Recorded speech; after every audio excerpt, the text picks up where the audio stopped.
नमस्कार, मी अमृता आकाश. आरोग्यम धनसंपदामध्ये आपलं स्वागत. आरोग्यम धनसंपदामध्ये आज आपण निमोनिया, ऑक्सिजन लेवल कमी होणं आणि यावर इमर्जन्सी आयुर्वेदिक उपचार याविषयी अधिक माहिती घेणार आहोत. आणि आपल्याला मार्गदर्शन करण्यासाठी आपल्या सोबत आहेत वैद्य आबासाहेब रणदिवे. डॉक्टर, कार्यक्रमात आपलं स्वागत करते. नमस्कार. कार्यक्रमाला आपण सुरुवात करणार आहोत त्या अगोदर आपण डॉक्टरांचा परिचय करून घेऊयात. आबासाहेब रणदिवे पंढरपूर इथे गेल्या 12 वर्षांपासून आयुर्वेद उपचार करतायत. तसंच दादर, ठाणे, पुणे, सोलापूर इथे देखील 6 वर्षांपासून रुग्ण सेवा देत आहेत. हजारो मणक्यांचे रुग्ण विना ऑपरेशन नीट करण्याचा त्यांनी यशस्वीरित्या खरं तर हातखंडा पूर्ण केलेला आहे. डॉक्टरांचा उंची वाढवण्यात विशेष हातखंडा आहे. तर साथीच्या काळात निमोनिया, ऑक्सिजन लेवल कमी झालेल्या हजारो रुग्णांवर इमर्जन्सी यशस्वी उपचार करण्यातही डॉक्टरांचा विशेष रस आहे. डॉक्टर, खरं तर आज आपण निमोनियाबद्दल बोलणारच आहोत, पण सगळ्यात आधी जसं की कोरोनाचा काळ सुरू आहे, तर कोविडच्या या आजाराची लक्षणं नेमकी प्रमुख अशी कोणती? आपण जर बघितलं तर हा कोविड हा विषाणूजन्य आजार आहे आणि गेल्या वर्षभरापेक्षा अधिक कालापासून आपण पाहतोय की याचा प्रसार हा संपूर्ण जगभर झालेला आहे. पण याच्या लक्षणाचा विचार केला तर 100 पैकी साधारणतः 60 ते 70% रुग्ण हे अलक्षणिक राहतात. म्हणजे त्यांच्यामध्ये कोणतीही सिम्पटम दिसत नाहीत. बाकी उर्वरित जे रुग्ण आहेत त्यांच्यामध्ये आपल्याला काही प्रमाणात लक्षणं दिसतात. कोरोनामध्ये ते सिव्हिअर लक्षणं दिसत असतात. ही लक्षणं जी आहेत फुफ्फुस आणि जठर या दोन अवयवांच्या संदर्भात आपल्याला जाणवतात. फुफ्फुसा संदर्भात जर आपण विचार केला तर सुरुवातीला काही लोकांना सर्दी हा आजार झालेला जाणवतो. नंतर अंगदुखी असेल, छोटीशी थोडीशी कणकण वाटते. जेव्हा हा आजार थोडासा जास्त पुढे गेलेला असतो, म्हणजे फुफ्फुसामध्ये इन्फेक्शन व्हायला लागलं असतं, त्यानंतर थोडासा खोकला जो आहे तो रुग्णामध्ये खोकल्याचं प्रमाण वाढलेलं असतं. ताप येत असतो जास्त प्रमाणात. रुग्णाच्या जे अन्नाची चव आहे ती चव गेलेली असते. भूक मंदावलेली असते. आणि जेव्हा 5-7 दिवस इन्फेक्शन होऊन जातात आणि मग काही रुग्णांमध्ये याचा परिणाम असतो, त्यांच्यात निमोनिया हा आजार होतो. जेव्हा इन्फेक्शन हे फुफ्फुसात जातं तेव्हा त्याची लक्षणं वाढलेली जाणवतात. मग त्या रुग्णाला दम लागायला लागतो. बोलताना थोडंसं बोललं की लगेच दम लागतो किंवा खोकला यायला लागतो. वारंवार खोकला येतो. थोडंसं बोलायला लागलं लगेच ठसका लागत असतो. आणि अशा रुग्णांमध्ये मग नंतर ऑक्सिजनची लेवल कमी व्हायला लागते. निमोनिया झाला की त्या पेशंटला दम लागण्याच्या सुरुवातीला लक्षण दिसली की मग ते पुढे पुढे जर वाढत गेलं तर मग रुग्णांना आयसीयू मध्ये ऍडमिट करणं वगैरे असं आपल्याला पाहावं लागतं. काही रुग्णांमध्ये हार्ट अटॅक सारखे आजार झालेले असतात. कोणामध्ये मग बीपी लो होणं हे लक्षण दिसतात. आणि जेव्हा पचनाच्या स्नायूत काही बिघाड होतो तेव्हा असं जाणवतं की अनेक रुग्णांमध्ये जी आतडे असतात त्याच्यामध्ये रक्तस्राव होतो आणि मग शौचाला काळपट रंगाची होत असते. तर आयुर्वेद शास्त्रामध्ये ह्या सगळ्यांचा उहापोह केलेला आहे. अगदीच जसे तुम्ही आता लक्षणं सांगितली आणि यातच तुम्ही औषधं देखील तयार केलेली आहेत. बरोबर. प्राणरंग काढा झाला किंवा अमृतादी कॅप्सूल झाला, तर या औषधांबद्दल प्रेक्षकांना काय माहिती द्याल? बरोबर. आपण पाहतो की गेल्या वर्षभरापूर्वी जेव्हा आपल्या भारतामध्ये याचं आगमन झालं ह्या आजाराचं, त्यानंतर आपण रोगप्रतिकारक शक्ती यावरती जास्तीत जास्त भर दिला आणि आयुर्वेद शास्त्रामध्ये रोगप्रतिकारक शक्तीवर्धक औषधांचा खूप उल्लेख आलेला आहे. त्यानंतर आपण जो औषधाची जी निर्मिती केली, प्राणरंग काढ्याची आपण सुरुवातीला निर्मिती केली होती आणि हे प्राणरंग काढा आणि अमृतादी कॅप्सूल ही जी दोन औषधं आपली ही एफडीए झालेली आहेत. म्हणजे अन्न आणि औषधी प्रशासनाची यांना आता परवानगी पण मिळालेली आहे. तर आपण सुरुवातीला जवळपास प्राणरंग काढा हा जो शक्तीवर्धक आहे, रोगप्रतिकारक शक्तीवर्धक, तो जवळपास 50,000 लोकांवरती आपण ह्याचा प्रयोग केलेला आहे. आणि त्याचा रिझल्ट एवढा छान आलेला होता की अनेक असे काही एरिया होते किंवा मोठमोठे असे गल्ली असेल किंवा आपण सर्वांना ते औषध वाटल्यानंतर एक महिना असं त्या एरियामधले पूर्ण रुग्णसंख्या आपण थांबवू शकलो होतं. म्हणजे रोगप्रतिकारक शक्ती आयुर्वेदाने वाढवू शकते हे आपल्याला त्यानंतर सगळीकडे जाहीर झालं होतं. आपण पाहतोय की वेगवेगळ्या ठिकाणी आयुर्वेदिक वैद्याने महाराष्ट्रभर आपण पाहतोय की सगळ्यांनी वेगवेगळे प्रकारचे काढे दिले किंवा घरगुती वेगवेगळे लोकांनी काढे घेतले. त्याचा परिणाम असं झालं की आपली रोगप्रतिकारक शक्ती वाढली आणि आपण आजाराला नियंत्रण आणण्यात यश मिळवलं होतं. आपण जे दुसरं औषध बनवलेलं आहे अमृतादी कॅप्सूल नावाचं जे औषध आहे, आपण पूर्वी ते अमृतयोग चाटण या नावाने आपण देत होतो रुग्णांना. एपडीए झालं त्याच्यात आपल्याला नाव चेंज करावं लागलं. तर आपण असा विचार केला की काही रुग्ण हे अलक्षणिक असतात, आपण रोग होऊ नये म्हणून असा विचार केला, रोग झाल्यानंतर जी काही लक्षण असतात, परंतु जे रुग्ण सिव्हिअर होतात तर त्यांच्यामध्ये काय आहे का? आपण पाहतो की असं म्हटलं जातं की आयुर्वेदामध्ये तात्काळ औषधं नसतात, म्हणजे लगेचच इमर्जन्सी. पण हा जो भ्रम आहे किंवा ही जी काही चुकीचा गैरसमज आहे तो आपण दूर करण्यात नक्की यशस्वी झालो. आपण जे अमृतादी कॅप्सूल नावाचे हे जे औषध बनवलेलं आहे याच्यामध्ये रसौषधीचा वापर केला आहे. काही सुवर्णिक तसे कल्प आहे त्याच्यामध्ये आणि हे तात्काळ आशुकारी रिझल्ट देतात. म्हणजे आपण हजारो लोक आहेत ज्यांना निमोनिया झाले किंवा ऑक्सिजन लेवल ज्यांची कमी झाली, त्या लोकांना एक दिवसामध्ये ऑक्सिजन लेवल वाढण्यात यश मिळालंय. त्याच्यामुळे ह्याचा खूप चांगला फायदा होतो. आपण आज हा कार्यक्रम घेण्याचा उद्देश आहे की अनेक लोकांना म्हणजे उपचाराविना किंवा उपचार आहेत परंतु तरीही त्यांना निमोनिया झाला आणि त्यांचं तरीही प्राण वाचू शकत नाही, तर आयुर्वेद शास्त्र नक्की याला मदत करू शकतं. आधुनिक उपचारासोबत जर आयुर्वेदाची जर जोड दिली तर अनेक लोकांचा हा प्राण वाचू शकतो या औषधाने. अगदीच. खरं तर हा महत्त्वाचा उल्लेख डॉक्टर तुम्ही केलाय. आयुर्वेदिक उपचारानं देखील निमोनिया बरा बरोबर. होऊ शकतो आणि आजपर्यंत हजारो असे रुग्ण असतील ज्यांना तुम्ही बरं अर्थातच केलेलं आहे. निमोनिया झाला की कुठेतरी आपली ऑक्सिजनची लेवल कमी होते, मात्र आयुर्वेदिक उपचारानं ही लेवल वाढू शकते का मग? नक्कीच वाढवू शकते. आपण पाहतो की अनेक हजारो लोक आहेत की ज्यांचे आपण ऑक्सिजन लेव्हल वाढवण्यात यश मिळाले. साधारण आपण एक उदाहरण देऊया. साधारणतः जुलै ऑगस्टचा कालावधी असेल आणि मग पंढरपूरमध्ये आपलं ओपीडी आहे आणि मग पंढरपूरमध्ये बऱ्यापैकी तिथं रुग्ण खूप प्रमाणात वाढत होते जुलै ऑगस्ट दरम्यान आणि एक रुग्ण होते ज्यांचं वय 60 वर्ष होतं आणि मग त्यांना कोरोनाची लागण झाली. त्याच्यानंतर त्यांना दम लागायला सुरू झाला.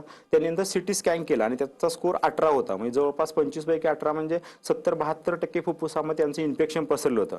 त्यांना जेव्हा रुग्णालयामध्ये ऍडमिट केलं तेव्हा तिथे डॉक्टरांनी सांगितले की तेव्हा ऑक्सिजनचं बेड शिल्लक नव्हतं. अशी एक सोलापूर जिल्ह्यामध्ये परिस्थिती उद्भवली होती की रुग्णसंख्या वाढत गेली होती आणि तेव्हा ऑक्सिजन बेड अचानक 2 दिवस ऑक्सिजन शिल्लक नव्हता. खूप कमी प्रमाणात ऑक्सिजन होता आणि मग त्या रुग्णांनी सोलापूर जिल्ह्यात प्रत्येक ठिकाणी चौकशी केली, कुठेही ऑक्सिजनचे बेड अवेलेबल नाही. रुग्णाचं वय पण झाले होतं 60च्या आसपास आणि त्यांचा ऑक्सिजन लेवल सुरुवातीला जेव्हा त्यांनी तपासणी केली सकाळी 90 पर्यंत होता आणि हळूहळू तो संध्याकाळपर्यंत आपण पाहत होता त्यांचा 80च्या खाली ऑक्सिजन आला होता. रुग्णांना खूप दम लागत होता. नातेवाईक सगळे चिंतित होते, आता काय करायचं. त्यांनी माझ्याशी जेव्हा संपर्क साधला तेव्हा आपण सांगितले की कुठल्या तरी हॉस्पिटल तात्पुरते ऍडमिट करा. पंढरपूरच्या सरकारी हॉस्पिटलमध्ये त्यांना दाखल करण्यात आलं. पण त्यांनी सांगितले की डॉक्टर इथे आता ऑक्सिजनचं बेड शिल्लक आहे पण ऑक्सिजन नाहीये, त्यामुळे ठेवून इथं रुग्णाला काय करणार. पण म्हणलं बाहेर तर ठेवून काय करणार, कारण तर रुग्णाला दुसरा तर काही उपचार नाही आता, कारण ऑक्सिजन तर कुठे शिल्लक नाही. आणि मग लगेच आपण आपलं अमृतादी चाटण नाव त्यावेळी जे नाव होतं ते आपण औषध सुरू केलं आणि त्याच्यानंतर साधारणतः 1 तासामध्ये त्यांचा 80च्या आत गेलेला जो ऑक्सिजन होता तो 87-88 पर्यंत वरती आला. संध्याकाळी 7 वाजता आपण ते औषध दिलं होतं आणि साधारणतः 11 वाजेपर्यंत त्यांचा ऑक्सिजनची लेवल ही 92-93 पर्यंत गेली होती. आणि मग रात्री 12 वाजेपर्यंत पुन्हा सरकारच्या सगळ्या प्रयत्नांचा तिथं ऑक्सिजन अवेलेबल झाला, परंतु रुग्णाचे ऑक्सिजन लेवल 94-95 गेले. त्यांना ऑक्सिजन लावायची गरज पडली नाही, तर निमोनिया इतका त्यांना वाढलेला होता. 18% सिटी स्कोर 18 म्हणजे खूप त्यांचे इन्फेक्शन वाढलेलं होतं. पण दुसऱ्या दिवशी सकाळपर्यंत त्यांचा ऑक्सिजन 95च्या पुढे गेला आणि पुन्हा त्यांना ऑक्सिजन लावण्याची गरजही पडलेली नाही. तर ज्यावेळेस इमर्जन्सी गोष्ट होते, जिथं सगळं थकलं होतं, म्हणजे ऑक्सिजन सुद्धा अवेलेबल नव्हता, अशा वेळेस सुद्धा आपण रुग्णाचे प्राण वाचवू शकलो. तर असे हजारो उदाहरणं देता येईल, त्यापैकी एक मी उदाहरण दिलं आहे. अगदी जसं आता तुम्ही उल्लेख केला, आजचा आपला विषयच आहे की निमोनियावरही इमर्जन्सी उपचार होऊ शकतात, जे तुम्ही उदाहरण दिलं. मात्र आपण अनेकदा बघतो की एखाद्या पेशंटला निमोनिया झाल्यानंतर नातेवाईक कुठेतरी हताश होतात, त्यांची निराशा होते. तर ही निराशा दूर करण्यासाठी अमृतादी कॅप्सूल नेमकी किती फायदेशीर ठरते? पण पाहतोय की अमृतादी कॅप्सूल बऱ्याच वेळा जेव्हा हताश होतं, म्हणजे असं होतं की रुग्णाला लागण झाली असती विषाणूची, नंतर रुग्णाला ऍडमिट केलं जातं, निमोनिया होतो, रुग्णावरती उपचार सुद्धा आणि हळूहळू त्याची प्रकृती बिघडत जाते. डॉक्टर सांगत असतात की आम्ही प्रयत्न खूप करतो, डॉक्टरही प्रयत्न करतात, पण एक वेळ असं येतं की उपचाराला सुद्धा शरीर साथ देत नाही आणि मग डॉक्टर हताश सांगतात की आता ह्याचा काही खूपसा काही परिणाम होईल असं काही सांगता येत नाही. आणि मग त्यावेळेस मात्र मग रुग्णांची किंवा नातेवाईकाची धावपळ होते, आता नेमकं करायचं काय. असंच एक आपण कोल्हापूरमधले एक रुग्ण होते, साधारणतः 30 वयापेक्षा आतला तो मुलगा होता आणि त्याच्या वडिलांना तो एकुलता एक मुलगा होता, त्याला कोविडची लागण झाली होती आणि मग तिथे त्या डॉक्टरांनी सांगितलं की आता हा काही रिस्पॉन्स देत नाही, व्हेंटिलेटरवरती रुग्ण होता आणि आता आपण काही प्रयत्न केलेले आहेत सगळे, पण आता वाटत नाही की आपण ह्या रुग्णाला यातून बाहेर काढू शकू. त्या ज्या हॉस्पिटलला ऍडमिट होते तेथील एका डॉक्टरांनी त्यांनी सांगितले असे असे पंढरपूरचे वैद्य आहेत डॉक्टर रणदीप म्हणून, त्यांच्याकडे चौकशी करा आणि काही होतंय का त्यांच्या अमृतादी औषधांनी. मग त्याच्यानंतर त्यांनी आपल्याशी संपर्क केला, वडिलांचा फोन आला, वडील त्या मुलाचे फोनवरती अक्षरशः रडत होते, डॉक्टर काही करता येईल. मी म्हणलं आपण नक्की प्रयत्न तर करून बघूया, अगोदर काही सांगता येणार नाही पण आपण प्रयत्न करूया. त्यानंतर त्यांनी नातेवाईकांना लगेच आपल्याकडे औषधाला पाठवलं. संध्याकाळी 11 वाजता ते औषध घेऊन पंढरपूर निघाले. पहाटेपर्यंत 5 पर्यंत तिथं पोहोचून त्यांनी त्या मुलाला औषध सुरू केलं. डॉक्टरांनी तर सांगितले आता जवळपास याचे चान्सेस नाही येतच, पण जेव्हा आपलं औषध दिलं त्यानंतर संध्याकाळपर्यंत त्या रुग्णामध्ये खूप सुधारणा झाली आणि डॉक्टरांनी सांगितले आता मात्र आपण नक्की याला काहीतरी करू शकतो आणि रुग्णामध्ये सुधारणा झाली. म्हणजे ज्याचं सोडून दिलं होतं सगळं डॉक्टरांनी नातेवाईकांनी की बाबा आता हा काय आपल्या हातामध्ये लागणार नाही, आणि दुसऱ्या दिवशी आपण त्याच्या प्रकृती खूप सुधार झाली आणि 5व्या दिवशी त्या रुग्णाला डिस्चार्ज मिळाला. म्हणजे अमृतादी कॅप्सूल ह्या गोष्टी इतकं जबरदस्त फास्ट रिकव्हरी झाला तो पेशंट.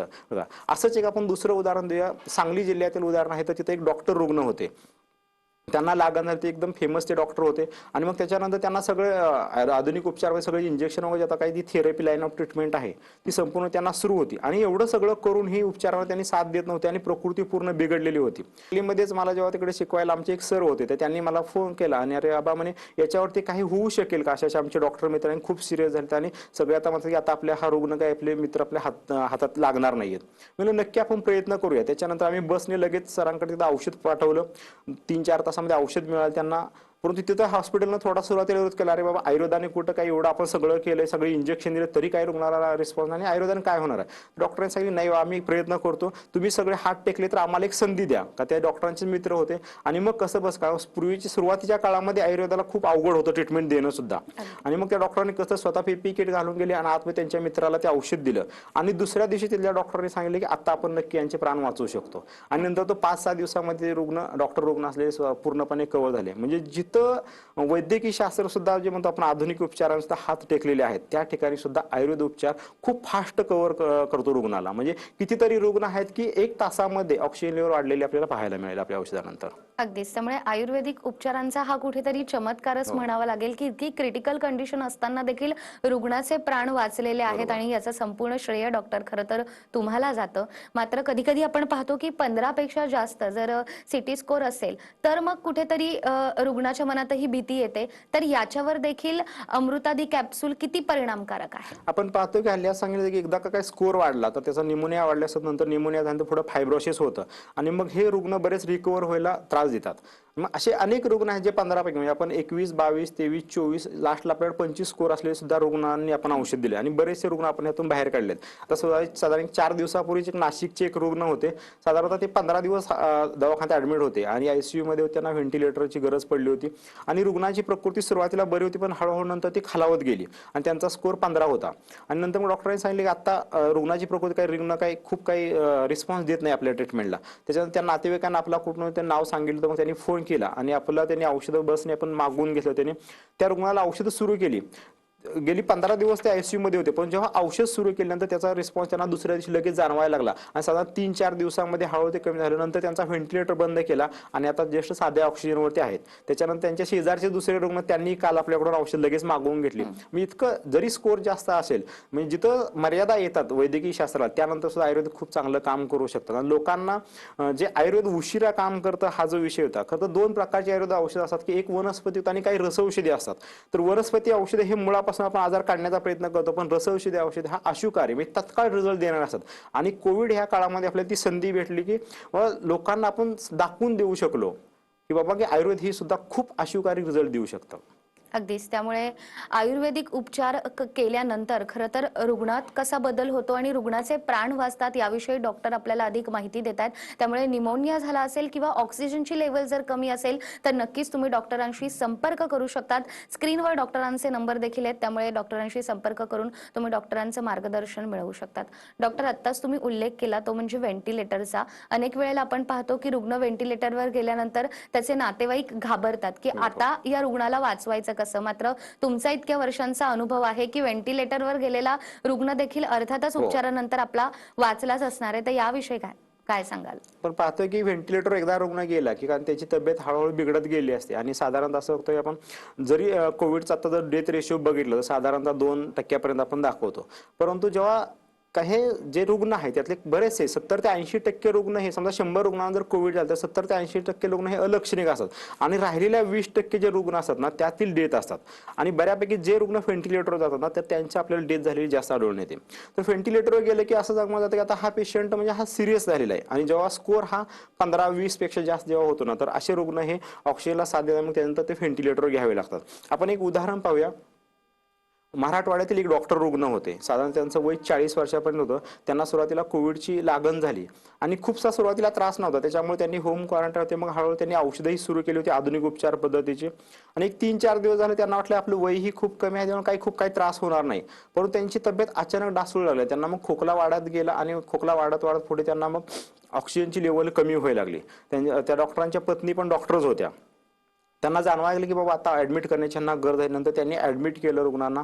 ऍडमिट केल्यानंतर मग औषधोपचार सुरू केले परंतु ऑक्सिजनची मात्रा त्यांना तरीही कमी पडत होते. त्याच्यानंतर त्यांना व्हेंटिलेटर लावला आणि त्याच्यावर त्या भागात सुद्धा ऑक्सिजनची खूप कमतरता भासत होती मराठवाड्यामध्ये. मग त्यांनी त्यानंतर ठरवलं की बाबा यांना ऑक्सिजन खूप कमी त्यांना हाय फ्लो डॉक्टरांनी सांगितलं यांना हाय फ्लो मशीनची गरज आहे आणि ज्या ठिकाणी ते डॉक्टर रुग्ण ऍडमिट होते त्या ठिकाणी हाय फ्लोची सुविधा नव्हती. मग असं सांगण्यात आलं की आता यांना पुण्यामध्ये हलवणं गरजेचं आहे, कारण तिथे नव्हतं. परंतु विषय असा होता की डॉक्टरांनी जर आपण या रुग्णांना इथून हलवलं, व्हेंटिलेटरचा रुग्ण होता आणि ऑक्सिजन लेवल खूप कमी तर हा रुग्ण वाटेमध्ये सुद्धा हा म्हणजे काय की आपल्या हातात लागू शकणार नाही, का तर अवघड आहे. एवढं जे अंतर आहे बरंच 300-400 किलोमीटर त्यांना अंतर पार करायचं आणि मग अशा वेळेस करायचं तरी काय. हायफ्लो मशीन तर त्यांच्याकडे त्या पद्धतीचे उपलब्ध नव्हते. रुग्णाला ऑक्सिजन म्हणजे व्हेंटिलेटर लावून सुद्धा त्यांनाचा जो ऑक्सिजन आहे ना 70च्याही खाली यायचा, कधी कधी तो 60 पर्यंत खाली यायचा आणि मग सगळी कंडिशन एकदम सिरियस झाली होती. त्याच्यानंतर त्या डॉक्टर जे त्यांच्या पत्नी होते त्यांनी आपल्याकडे कॉन्टॅक्ट केला आणि सांगितलं काय आपण करू शकतो. मी नक्की आपण प्रयत्न करू शकतो. रुग्ण अजून कॉन्शियस होता, म्हणजे बोलत होता, थोडासा हालचाल होती, त्यामुळे नक्की आपल्याला प्रयत्न करू शकतो. त्यांच्या नातेवाईकांनी आपल्या जवळची औषधं घेऊन गेलं की त्यांना औषधं सुरू केली आणि पहिल्या दिवसात जेव्हा औषधं सुरू केली ना, सुरुवातीला कसं व्हायचं त्यांचा जो ऑक्सिजन आहे तो 60-70 मध्येच वाढायचा, थोडासा 80 पर्यंत नंतर सारखा खालीवर होत होता. जेव्हा आपली औषधं सुरू केली ना तो तेव्हा नंतर कॉन्स्टंट राहू लागला. पहिले 1 ते 2 दिवस ना तो ऑक्सिजन लेवल आहे ते 80च्या खाली नाही, 80 ते 84 पर्यंत ह्या दरम्यान राहत गेली. तिथंच आम्हाला अंदाज आला होता की आता आपण नक्की ह्या रुग्णामध्ये काहीतरी प्रयत्न करू शकतो, कारण तर ऑक्सिजन जो खूप खाली होता तो खाली येणं थांबलेलं होतं. आणि पाहता पाहता मग तो रोज 1-2% हळूहळू तो ऑक्सिजन वाढत गेल्यानंतर 85-86 वरती ऑक्सिजन गेला आणि साधारण 3 ते 4 दिवसानंतर त्यांचा ऑक्सिजन 90 पर्यंत गेला. आणि रुग्णामध्ये बाकीचे जे लक्षण होते त्यामध्ये सुद्धा पुन्हा हळूहळू सुधारणा झाली. 4 दिवसानंतर आम्हाला जाणवतं की आता नक्की आपला हा रुग्ण आहे ना आपल्या हातामध्ये आलेला आहे. साधारणतः पूर्ण पुढे त्यांना साधारणतः 10 ते 15 तास अजून ऑक्सिजनची गरज पडली, कारण का त्यांचा आजार खूप वाढलेला होता. इन्फेक्शन फुफ्फुसामध्ये खूप वाढल्यामुळे थोडंसं त्यांना कव्हर करणं वेळ लागणार होतं. पण महिनाभर त्यांनी पुढेही औषधं रेग्युलर चालू ठेवली आणि साधारण 15 दिवसानंतर त्यांचा डिस्चार्ज झाला होता आणि त्याच्यानंतर ते विना ऑक्सिजन नंतर पुन्हा ते हे झाले. तर आयुर्वेदात सांगायचं तात्पर्य असं आहे की जे रुग्ण शेवटच्या घटकांमुळे असे रुग्ण सुद्धा आयुर्वेदाने सहजासहजी आपण नीट केले आहेत.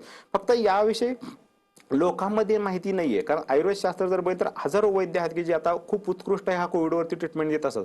पण तो माहितीचा अभाव आणि आपण म्हणतो की राजाश्रय नावाची जी गोष्ट असते ना, म्हणजे इतर पॅथींना औषधोपचार करण्यास लगेच परवानगी मिळाली, परंतु आयुर्वेदाला अक्षरशः आम्हाला काढे वगैरे तर असेल तर मोफत रुग्णांना लोकांना वाटायला लागलं आणि मग लोकांचा विश्वास आपण संपादन करत लाखो रुपयाचे वैद्यांनी काढे मोफत वाटले किंवा लोकांना सांगायचं होतं की आम्हाला प्राण वाचवते लोकांनी काही करून बाबा ह्या औषधांचे रिझल्ट येतात.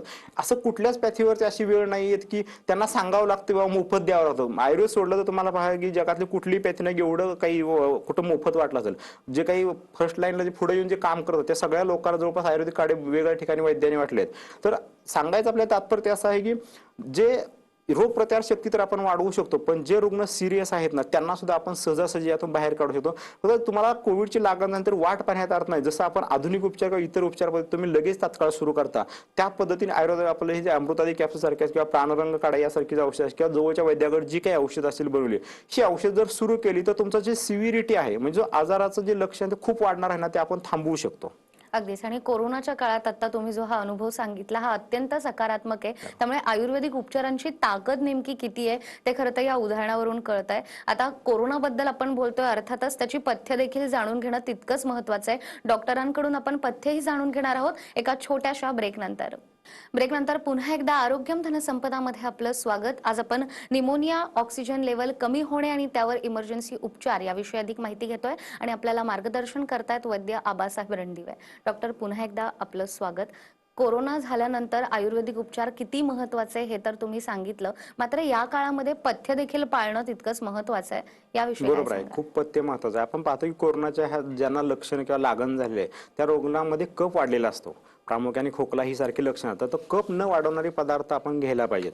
साधारणतः जे कोविडची ज्यांना जी लागण झाली अशा रुग्णांनी शक्यतो मूग डाळीचं वरण घ्यावं किंवा मुगाची पेज खाणं खूप गरजेचं आहे. चपाती भाकरी सुद्धा चालेल आणि अल्पाहार म्हणजे कमीत कमी जेवण सगळ्यात चांगलं आहे, कारण तर नाहीतर मग काय होतं त्यांची पचनशक्ती बिघडायला लागते.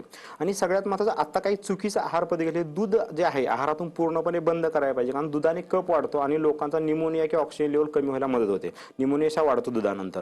आपण पाहतोय की फळाचे रस दिले जातात हल्ली. आयसीयू मध्ये पेशंट असतो आणि मग नातेवाईक आता काहीच खात नाही तर फळाचे रस द्या.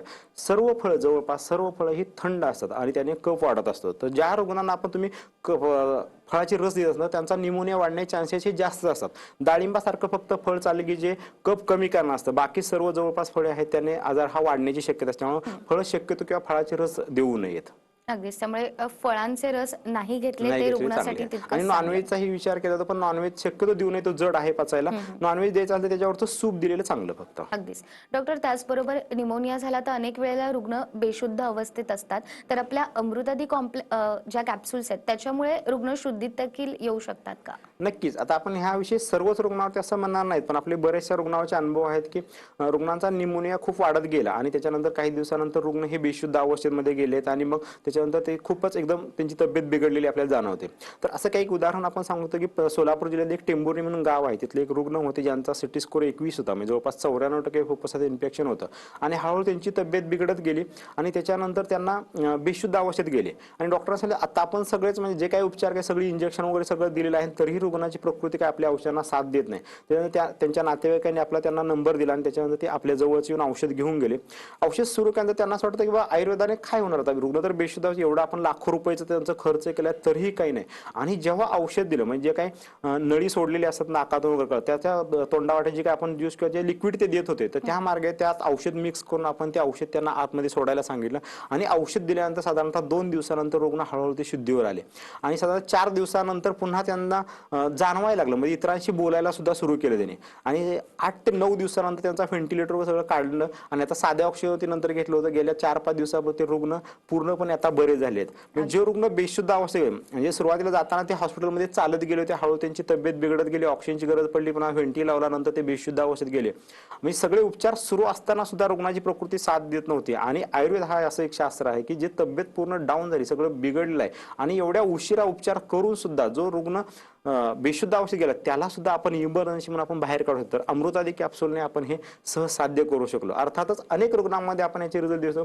बऱ्याच रुग्णांची प्रकृती खूप बिघडली असते, फुफ्फुस पूर्ण खराब होते, बऱ्याच जणांचे किडनी फेल झाले असतात किंवा हृदयावरती आघात झाले असतात. त्यामुळे सगळेच रुग्ण आपण बेशुद्ध अवस्थेतील बाहेर काढू शकेलच असं नाही, परंतु नक्कीच जर सोबत तुम्ही आयुर्वेदाचा प्रयत्न केला तर हताश होऊन बसण्यास आयुर्वेद नक्की त्याला मदत करू शकेल आणि अनेक रुग्ण शेवटच्या टप्प्यात बाहेर निघण्यास मदत होईल. अगदी खरं तर हा महत्त्वाचा संदेश डॉक्टर तुम्ही देताय. शेवटच्या टप्प्यात असलो तरी आयुर्वेदिक उपचार बरोबर. किती महत्त्वाचे आणि अनेक रुग्णांचे प्राण वाचवण्यात देखील तुम्हाला यश आलेलं आहे.